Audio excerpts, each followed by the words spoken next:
کبھی پریشان نہ ہونا، کیونکہ جب بھی مشکلات آتی ہے ان کے ساتھ اللہ تمہاری مدد کرنے کے لیے تیار ہوتا ہے۔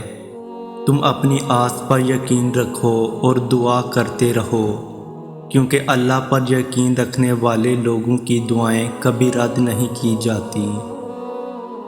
جو بھی ہوتا ہے اللہ کی طرف سے تمہاری بہتری میں ہوتا ہے، بے شک وہ تمہارا بہترین مددگار ہے۔ ہر پریشانی اپنے ساتھ آسانی بھی لاتی ہے۔ اللہ اپنے بندے کو تنہا نہیں چھوڑتا۔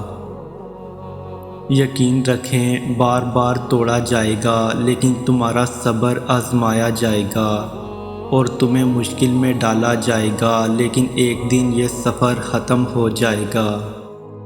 اللہ کبھی تنہا نہیں چھوڑتا، بلکہ وہ صرف تمہارے یقین کی آزمائش کرتا ہے کہ تم کتنا برداشت کر سکتے ہو۔ یاد رکھنا، اتنی مشکلوں کے بعد بھی اللہ تمہارے ساتھ ہے۔ ہر چیز آپ کے لیے اللہ کی مرضی سے ہوتی ہے۔ جب اللہ آپ کی مدد کرنا چاہتا ہے تو کوئی قوت نہیں جو آپ کو روک سکے۔ اس لیے آپ خود کو اللہ کی حفاظت میں رکھیں اور اپنے دل کی خواہشات کو اللہ کی مرضی سے ترجیح دیں۔ ہر تکلیف پر شکر گزار رہو جو تمہیں اللہ کے نزدیک لے جاتا ہے۔ دنیا ایک دن ختم ہو جائے گی، لیکن اللہ کی قربت کی قیمت بے حد ہے۔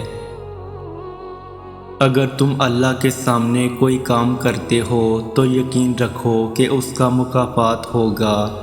کبھی کمار تمہارا اور جلدی، کبھی دیر سے، لیکن یقین رکھنے والوں کا کبھی بھی ناانصاف نہیں ہوتا۔